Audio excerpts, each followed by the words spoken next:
Hey besties, I just want to say thank you guys for everything, for supporting me, for giving me nice comments on my last post, and for always hyping me up. I don't know what I did to deserve you guys. Oh, I'm a bumblebee.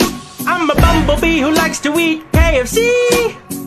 Spare me the celery. I'm a bumblebee who likes to eat my KFC.